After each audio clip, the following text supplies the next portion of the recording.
Salut à tous! Salut! Bienvenue dans cette nouvelle vidéo. Du coup, on se retrouve avec Capsule Privé hashtag 2. Et donc, du coup, hashtag 1, c'était sur nos expériences avec les voitures. Là, on revient avec un nouveau sujet. Comme à chaque fois, Capsule Privé, il y aura tout le temps un nouveau sujet. On vous racontera nos expériences et à la fin, notre avis. Voilà, donc pour le hashtag 2, donc ça sera sur notre vie de locataire. Donc on va vous raconter, dans un premier temps, moi je vais vous raconter mes expériences personnelles plus les expériences personnelles et nos expériences en commun depuis 3 ans maintenant. Oui, vu qu'on vit ensemble et qu'on vit ensemble depuis 3 ans. Voilà, donc et à la fin on va donner un peu notre avis sur toutes ces années d'expérience en tant que locataire, ce que l'on pense de la location tout simplement. C'est parti, action! donc moi, ça fait à peu près 10 ans que je suis indépendant maintenant. Donc premier appartement, c'était sur Pau, donc c'était au Foyer Jeunes Travailleurs, donc c'est une association en fait pour les jeunes travailleurs, ça porte bien son nom. Donc c'est pour les jeunes de 16 à 30 ans plus précisément, donc qui veulent s'insérer dans la vie et qui n'ont pas forcément les moyens d'avoir un appartement, de payer un appartement en plein pot. Donc du coup en fait c'est un loyer que l'on paye et on a l'électricité, l'eau et l'internet compris dedans pour une somme assez dérisoire entre guillemets pour un appartement. Donc c'est vraiment pour s'aider à s'insérer dans la vie au début qu'on n'a pas forcément d'énormes revenus. Donc j'ai fait ça, donc premier appart, donc c'était au Foyer Jeunes Travailleurs, donc 2 mois, donc c'était vers la prison de Pau, donc vers les boîtes de nuit, tout ça, donc le quartier n'était pas ouf non plus. Donc l'appartement était petit, il faisait à peu près 15 mètres carrés et la petite particularité c'était que les toilettes étaient dans le couloir. Donc on était 3 à avoir nos toilettes et notre clé pour ouvrir nos toilettes, donc c'était assez rigolo. Petite particularité en effet. Ouais, grosse particularité. Assez insolite. Putain. Donc heureusement j'y suis resté que 2 mois et au bout de 2 mois ils ont dû, j'ai pas trop compris, évacuer entre guillemets les lieux, ça ne leur appartenait plus, vous allez le détruire, je ne sais plus trop quoi. Moi ça m'a arrangé parce que du coup ils venaient de construire une nouvelle résidence.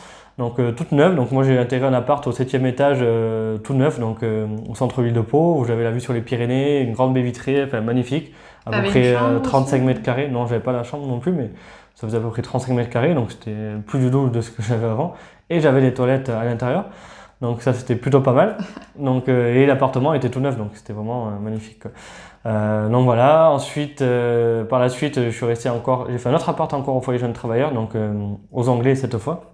Ça s'appelait les Anglais, rue des Anglais en fait, c'est pour ça qu'on la résidence s'appelait comme ça. Donc c'est là où justement on s'est rencontrés avec Justine. Parce qu'on était voisins. Moi aussi je suis venue habiter dans cette résidence après quand je suis venue sur Pau et on s'est rencontrés là. C'est ça, donc du coup là j'ai eu un petit appart. Là cette fois c'est vrai que j'avais la chambre à part, mais bon c'était un appart quand même assez vieux. Voilà, c'était un petit appart sympa avec une petite cabine de douche qui n'était pas ouf non plus. On connaît, j'avais la même. Voilà, donc par la suite donc Foyer Jeunes Travailleurs, ça s'est très bien passé jusqu'à la fin où ça s'est un peu moins bien passé. Du coup, voilà, c'était dans mes années un peu folles où je faisais beaucoup de soirées. Donc du coup, j'ai été, on va dire, viré du Foyer Jeunes Travailleurs.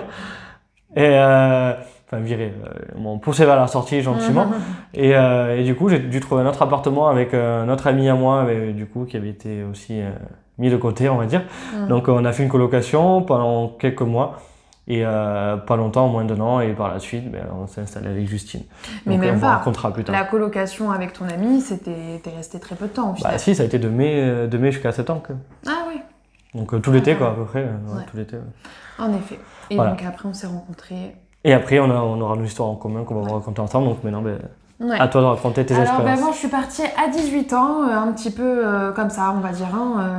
J'ai pris la porte et puis j'ai pris mes affaires. Et... La porte, les affaires, toi. Exactement. Et puis au final j'avais commencé un petit peu à chercher. Et j'entendais quand même pas mal parler des colocations et je me disais que c'était une bonne idée justement pour payer pas très cher. Et en même temps partager l'appartement avec quelqu'un, ça me dérangeait pas forcément le temps que j'ai ma chambre. C'est un peu comme quand t'es chez tes parents, t'es un peu en colocation aussi au final.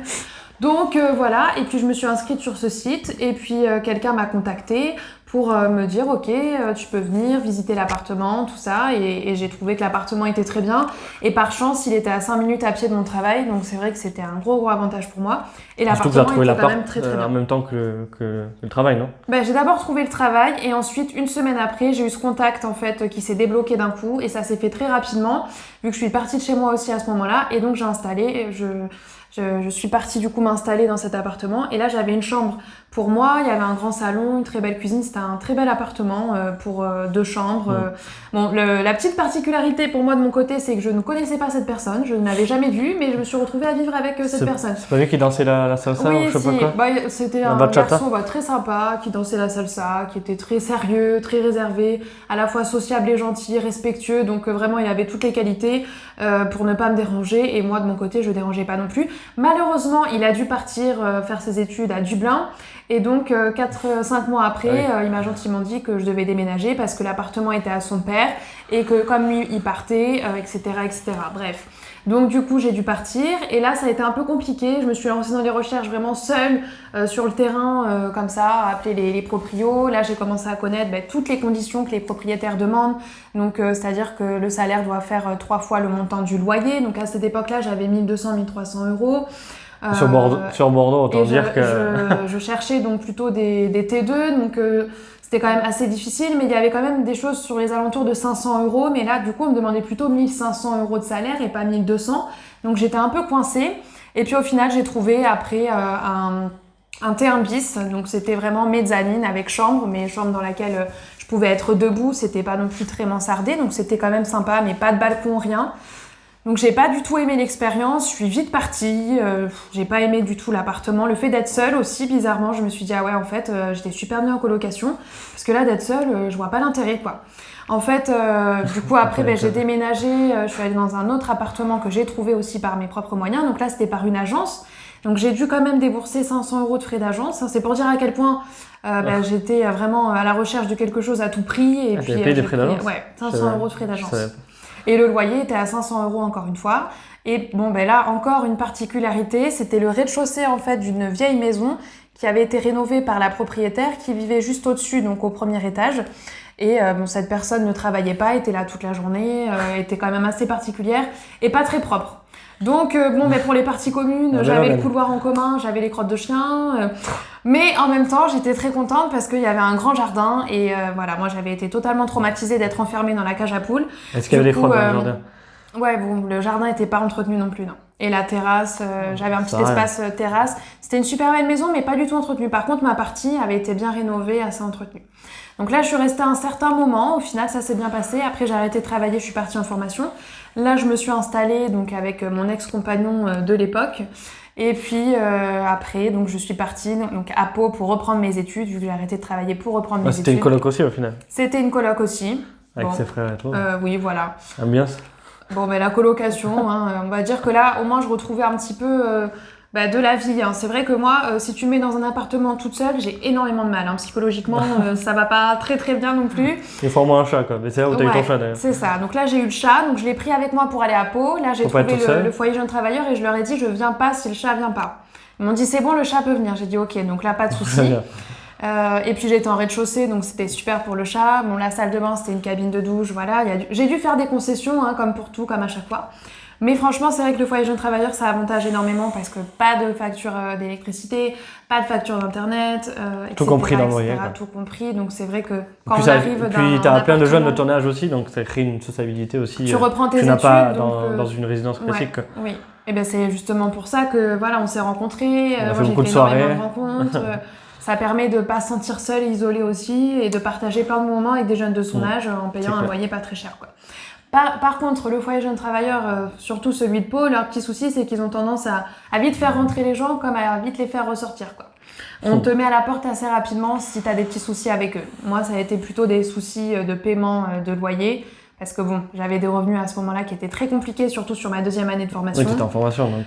Donc, j'ai eu des loyers en retard qui se sont accumulés. Et puis, eux, de leur côté, ça a fait qu'au bout d'un moment, ils ont dit, comme à toi, écoute, tu vas devoir partir. Donc, c'est vrai que c'est compliqué avec le foyer jeune travailleur. Il faut quand même être assez réglo. Ils ont tendance à laisser passer. Mais dès qu'ils vous chopent, là, il faut dégager, quoi. Il faut partir assez rapidement. Donc, voilà. Ensuite, on s'est mis ensemble. Ouais. Et puis du coup, moi je sortais du foyer jeune travailleur, toi tu sortais de ta colocation. C'est ça. Donc et du coup, on a trouvé un appart à Billère plus précisément, donc c'est la périphérie de Pau quoi. Donc là vraiment, enfin moi personnellement et je pense toi aussi c'était notre meilleur appart qu'on avait eu. Ouais, en termes de ouais. superficie, on avait affaire vraiment 50 mètres carrés à peu près, un grand avec salon, une chambre, un vrai T2 quoi. Ouais. Avec un balcon, une résidence très calme avec une autre place de parking en souterrain. L'appartement idéal, hein, clairement. Voilà. Sauf qu'on avait quand même un gros vis-à-vis sur toutes les parties de l'appartement. Ouais, sur les voisines en face, c'était sympa. Ouais. C'est vrai que ce genre de résidence, les appartements sont bien conçus, avec des pièces, des grandes surfaces bien séparées, des portes, des choses, des toilettes séparées. Donc, mais en même temps, on a un gros vis-à-vis. Donc, bon. Les voisins, par contre, c'est pas très séparé, quoi, malheureusement. Non, c'est avec. C'est ça. Du coup, là, on est resté un an. Ouais. Oui, un an. Un peu plus, non? Si, ouais. Ouais, un an. Une grosse année, ouais. Notre première de année septembre ensemble, à novembre à peu près. Et du coup, par la suite, on est parti sur Antibes. Donc Antibes, on est retombé à un studio. Ça nous a rappelé nos premiers apparts, quoi. Et surtout, on est passé de 500 et quelques euros de loyer. Donc moi-même, sur Bordeaux, j'avais souvent 500 euros de loyer. Mais 520, je crois, c'était pour des petites surfaces. C'était vraiment pas cher. Et là, sur Pau, c'était 500, mais pour une grande surface. Donc vraiment, c'était... Ah, Pau, oui, Pau, oui. Il y avait quand même un bon rapport qualité-prix, une grande surface pour 500 euros de loyer, c'était parfait. Et là, on a commencé à connaître les prix de la Côte d'Azur, hein, d'où la vidéo bilan Côte d'Azur qu'on a sortie sur notre chaîne. Là, on était plus à 650 euros pour 30 mètres carrés à peu près. Pour un studio. Pour 25-30 mètres carrés. Heureusement, ce qui nous a fait le prendre aussi, c'est que la résidence était très calme. Il y avait une piscine aussi, forcément, comme toutes les résidences de Côte d'Azur. Et il y avait une petite terrasse extérieure aussi grande que l'appartement presque. Donc c'est vrai qu'on s'est dit Côte d'Azur va faire tout le temps chaud, donc du coup on sera souvent sur la terrasse. Et bon, ça dure à peu près un an et demi, mais pas forcément plus. Du coup, on est resté un an et demi là. Plus d'un an. Pour le coup, là, on est vraiment resté un an et demi. Et du coup, là, pour le coup, ça s'est mal fini avec le propriétaire. Ouais, ça s'est vraiment très mal fini en fait. Parce que en fait, on lui a dit qu'on partait et il l'a un petit peu mal pris. Il a commencé à nous expliquer qu'on lui devait une taxe d'habitation, qu'on lui devait en fait une facture d'eau parce que quand on a emménagé, il était censé nous donner les factures d'eau tous les 2 mois, chose qu'il n'a pas faite. Et au bout d'un an et demi, donc quand on lui dit qu'on part, il nous annonce qu'en fait, on va devoir payer la facture d'eau, donc de 400 voire 500 euros. Plus la taxe d'habitation à 400, 500 euros également. C'est ça. Donc du coup, quand il nous a dit ça, nous, déjà, on était un peu...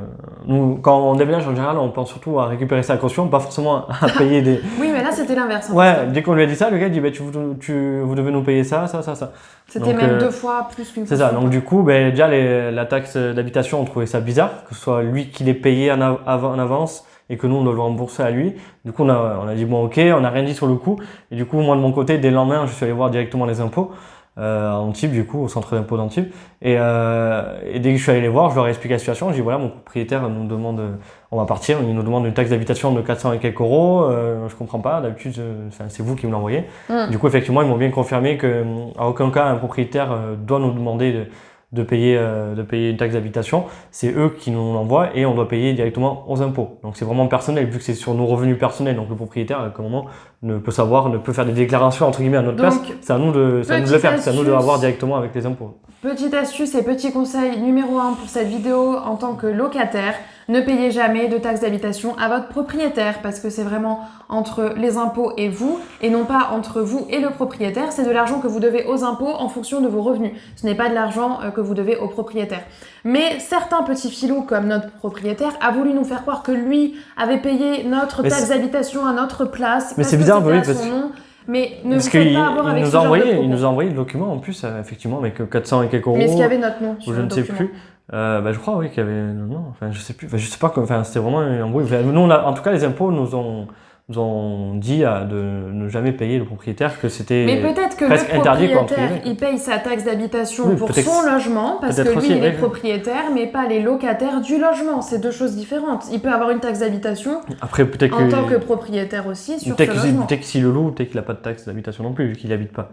Enfin, on sait pas. Enfin, bref. Dans tous les cas, ne payez pas de taxe d'habitation à votre propriétaire les yeux fermés et allez demander aux impôts quel argent vous leur devez directement. Et du coup, pour la deuxième facture, la facture d'eau, donc effectivement, c'était bien une facture qu'on devait, donc on n'avait rien à dire entre guillemets. Sauf qu'effectivement, dès le premier jour, on avait signé le bail. Quand on est arrivé le premier soir, on est arrivé super en retard. Enfin voilà, on n'a même pas fait d'état des lieux. Enfin, ça s'est fait un peu à l'arrache. Et il nous a dit, ben voilà, donc la facture d'eau, ça fait 0, je sais pas combien le mètre cube. Enfin bref, il nous a expliqué un calcul un peu chelou. Et il nous a dit, tous les 2 mois, je vous enverrai la facture et vous me paierez tous les 2 mois. Du coup, on dit, ok. Donc effectivement, pendant 6 mois, voire un an, même nous, de notre côté, on a complètement, enfin, on a un peu oublié, on a laissé un peu de côté. Moi, perso, j'avais pas oublié. Parce qu'à chaque fois que je le voyais, je lui demandais. Mais pas les premiers mois, je veux dire. Au bout de 6 mois, peut-être, on a commencé à lui dire. Je lui ai demandé plusieurs fois, est-ce qu'on peut recevoir les factures d'eau? Oui, vous calculez, c'est fois le mètre cube. C'est pas nous calculer, enfin, on savait pas, c'est ça. Et on n'a jamais pu avoir ces factures d'eau au final. Il disait tout le temps qu'il allait nous l'envoyer, il nous l'a jamais envoyé. Et là, comme par hasard, dès qu'on a voulu partir, vu que c'était pendant sa semaine de vacances en plus, donc ça l'arrangeait pas, donc il a voulu nous la mettre un peu à l'envers et nous emmerder, clairement. Et du coup, il nous a dit, faut payer tout ça. Oui, effectivement, on devait le payer, c'était une somme qu'on devait, mais pendant 1 an et demi, on lui a demandé la facture, il nous l'a pas donnée. Donc, effectivement, c'était un peu compliqué. Donc, pour vous faire une conclusion à tout ça, donc la taxe d'habitation, évidemment, on ne lui a pas donné. On a vu ça avec nos impôts directement. Voilà, on s'arrange avec les impôts. Pour la facture d'eau, on ne lui a pas donné non plus, parce qu'au bout d'un moment, on aurait dû la voir en plusieurs fois tous les 2 mois. On lui a proposé de mettre un échéancier. Oui, mais on ne lui a pas donné la somme, comme ça, de la facture d'eau en une fois, alors que c'était quelque chose qu'on aurait pu avoir. Surtout l'eau, c'est en général 10 voire 20 euros tous les 2 mois, ou quelque chose comme ça. En gros, pour conclure, voilà, il a gardé notre caution. Voilà. Ouais, en échange, il a gardé notre caution également. Voilà. Plus, bref, il avait inventé des trucs qu'on avait soi-disant cassés, soi-disant trucs. Oui, exactement. Bref, c'est deuxième compliqué. petit conseil pour ce qui est de la facture d'eau, donc soit vous faites confiance au propriétaire, mais dans ces cas-là, demandez-lui vraiment à recevoir votre facture d'eau, soit mettez la facture d'eau à votre nom, mais voilà, vous savez que le propriétaire, à la fin, au moment de partir, il va en profiter pour retourner la facture d'eau contre vous et vous faire payer du coup une somme que vous n'allez pas forcément pouvoir payer vu que vous déménagez. Oui, en une fois, une grosse somme comme ça, on ne pouvait pas la payer. Conclusion, ne pas récupérer votre caution. Parce que ça, c'est quand même les professionnels là-dedans. C'est les propriétaires, c'est aussi ça. Pour certains, la caution, à la fin, même s'il n'y a pas eu de dégradation dans l'appartement, ils vont se récupérer la caution. Après, c'est vrai qu'ils peuvent la récupérer si on a des dettes vis-à-vis d'eux par rapport au loyer ou par rapport à d'autres charges. Comme nous, la facture d'eau, c'est pour ça que nous, on n'a rien dit, entre guillemets. Mais bon, c'est toujours un peu compliqué, on va dire. Du coup, voilà pour notre dernière expérience en France. L'autre expérience, c'est juste avant de partir en Antibes, du coup, on a trouvé un appart sur Valencia, parce qu'on devait de base travailler sur Valence. Et du coup, là, 2 semaines avant, on a fait un rendez-vous. Enfin, on était sur l'application, c'était quoi? Idealista, c'est l'application pour chercher c'est comme le Bon Coin, comme ça, l'équivalent en France. Et on a trouvé un appart, on a eu un très bon feeling avec une Espagnole qui parlait très bien français. Donc, du coup, on a fait une visioconférence, tout simplement. Et pour réserver, on a pris un petit risque, c'est vrai, mais vu que le feeling était bien passé, qu'elle avait l'air sympa, on a payé la caution, tout simplement. Du coup, ça nous l'a réservé. Et nous, dès qu'on est arrivé, on avait déjà l'appartement. Donc, franchement, ça faut vraiment cool. avoir confiance. Nous, on a vu que c'était une femme qui était très gentille, qui était très attentionnée vis-à-vis de nous et qui avait plein de bienveillance. Mais on vous conseille pas de donner la caution à qui veut bien la prendre. Après, pour le réserver, souvent, les propriétaires demandent ça. Oui, c'est une condition, mais faut quand même faire attention à qui on donne cette caution. Faut qu'il y ait un document au moins signé, comme quoi, voilà, on a bien donné la caution. Non, puis bon, tu vois aussi à la personne quand même si tu as confiance ou pas. Oui, elle, on a vu tout de suite qu'elle était de confiance. Bien sûr. C'est vrai que si on avait vu quelqu'un un peu bizarre, on se serait dit, bon, on va peut-être pas lui envoyer 600 € comme ça. On va peut-être réfléchir. Du coup, ça s'est bien passé. Du coup, quand on est arrivé, on a eu l'appart directement. On a fait un petit état des lieux. Elle était avec son mari, très sympa. Et ça nous changeait du propriétaire qu'on avait juste avant. On s'est pris la tête avec lui et tout. Et franchement, c'était super bien. Et donc, pour le coup, là, on est resté 2 ou 3 mois. Et dès qu'on leur a annoncé, du coup, on appréhendait un petit peu. Parce que la dernière expérience qu'on a eue, à Antibes, qu'on a annoncé qu'on partait, voilà, on nous a mis plein de factures sur le dos, ça s'est très mal passé. Et pour le coup, eux, pas du tout, elle a complètement été dans la compréhension. Elle nous a dit, j'espère que vous allez retrouver un travail ailleurs, nana, enfin très sympa. Elle nous a rendu la caution sans rechigner. On est parti en milieu de mois, elle nous a donné, elle nous a payé, enfin, elle nous a fait payer que la partie où on était resté, le temps où on était resté, je veux dire. Enfin voilà. Et eux nous avaient payé l'abonnement téléphonique parce qu'on n'avait pas le numéro, le NIE encore. Puis ensuite, on a déménagé du coup sur Lisbonne, donc on a retrouvé sur Idealista un appartement. Cette fois-ci, on n'a pas eu besoin de réserver avec la caution, il nous a juste dit c'est bon, je vous le réserve. Et de toute façon, on est arrivé, nous, une semaine, même pas après quelques jours après l'avoir contacté, donc c'était très rapide.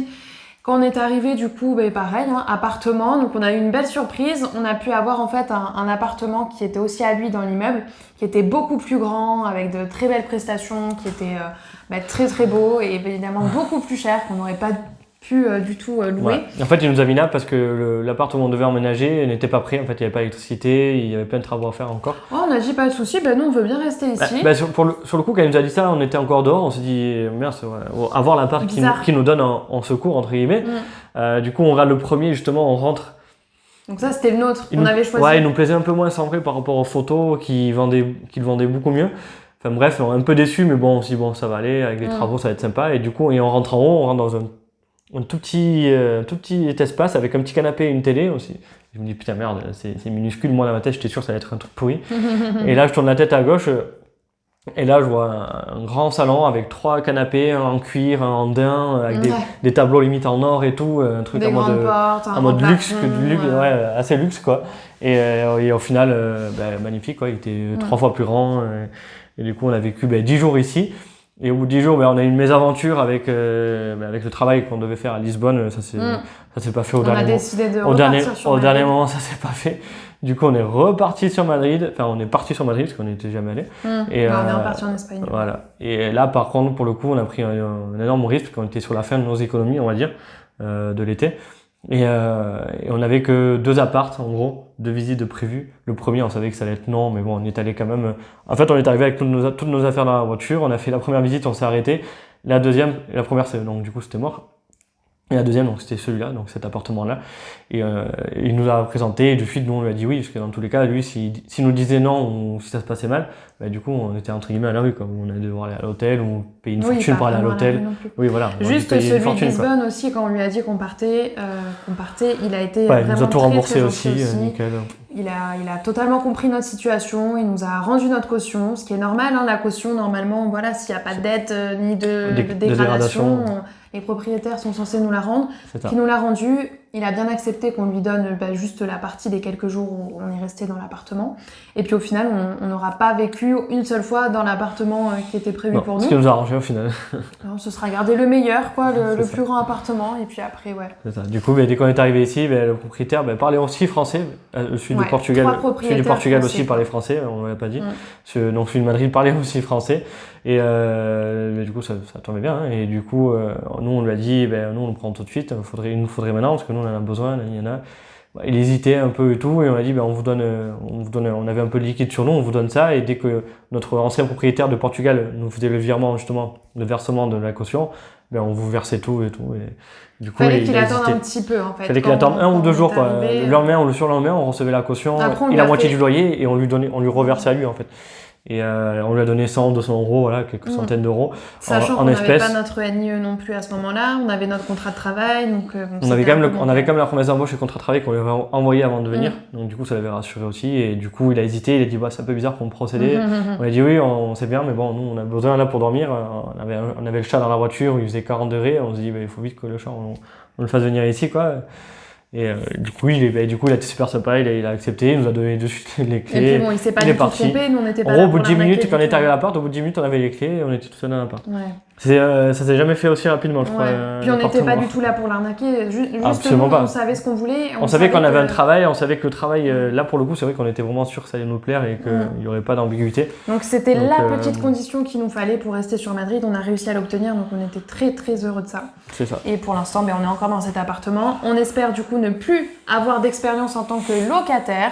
Parce que c'est vrai qu'au final, il y a toujours des problèmes en tant que locataire. On en aura aussi en tant que propriétaire. Encore plus peut-être même. Mais ce qui nous manque en tant que locataire, c'est que souvent, on n'a pas tout ce qu'on veut. Clairement, dans l'appartement, par exemple, un lave-vaisselle, typiquement. On peut l'acheter et tout, mais bon, on se dit, faut bouger d'un appart à un autre quand tu déménages. C'est d'avoir des meubles, c'est pas. Pouvoir équiper, sentir pouvoir chez décorer. Soi, sentir vraiment chez soi, quoi, tout simplement. Pouvoir vraiment tout aménager, tout meubler chez soi. T'as beaucoup plus envie d'investir dans la déco, dans les choses quand c'est ton appartement que quand c'est un appartement en location, quoi.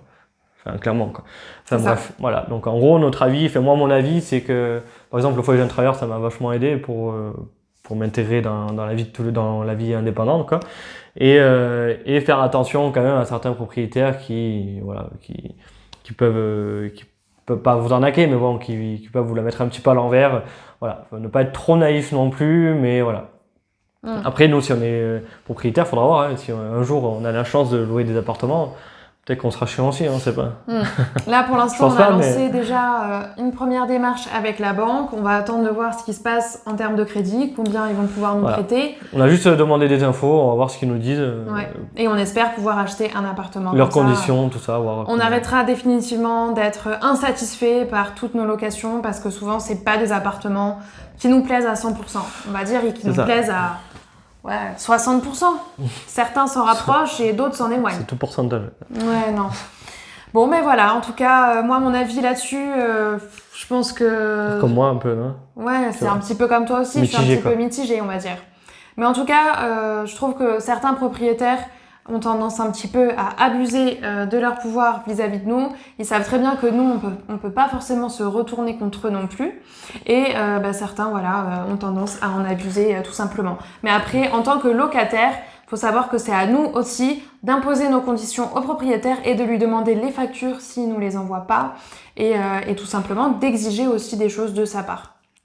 Donc c'est vraiment... ça va dans les deux sens, quoi. Faut qu'il y ait un équilibre, un respect dans les deux sens. Comme toutes les expériences qu'on a eues, là pour le coup avec les propriétaires étrangers, donc espagnols ou portugais, franchement ça s'est super bien passé. Et à part là, c'est vrai que ça fait quelques mois, depuis qu'on est ici, on essaie peut-être de trouver d'autres appartements, on regarde un petit peu et on demande souvent 2 voire 3 mois de caution. C'est assez compliqué aussi. Certains mettent vraiment des conditions extrêmes parce qu'ils passent pas forcément par une agence. Donc ils passent par la mairie de Madrid, côté. par la communauté de Madrid. Il faut être validé par la communauté de Madrid. Enfin, voilà, soit ça, soit les assurances, soit les 2 mois de caution. Donc c'est quand même beaucoup. Bref, plein de conditions dans lesquelles nous on n'a plus forcément envie de s'inscrire. Notre avis à l'heure d'aujourd'hui, c'est surtout de devenir propriétaire et de ne plus être locataire. Si on a la possibilité, on n'hésitera pas du tout. Pour avoir son appartement. Et je pense que vous aussi qui regardez cette vidéo, vous serez d'accord avec nous pour dire qu'avoir son appartement, c'est quand même ce qu'il y a de mieux au final plutôt que d'être locataire. C'est ça. Donc du coup, on espère que la prochaine vidéo, ou dans pas longtemps, ça sera une vidéo sur notre appartement. C'est ça. Peut-être un petit avant-après travaux, vu qu'on va peut-être rénover aussi, on sait pas. On verra ça, parce que c'est moi qui dois avoir tout mon tapet, c'est là. En tout cas, on espère que cette vidéo vous aura plu, qu'elle vous aura donné des idées et puis qu'elle vous donnera aussi des conseils pour votre futur parcours ou votre parcours actuel de locataire. C'est ça. Donc on vous dit à une prochaine fois pour une prochaine vidéo, tout simplement. À bientôt. Ciao.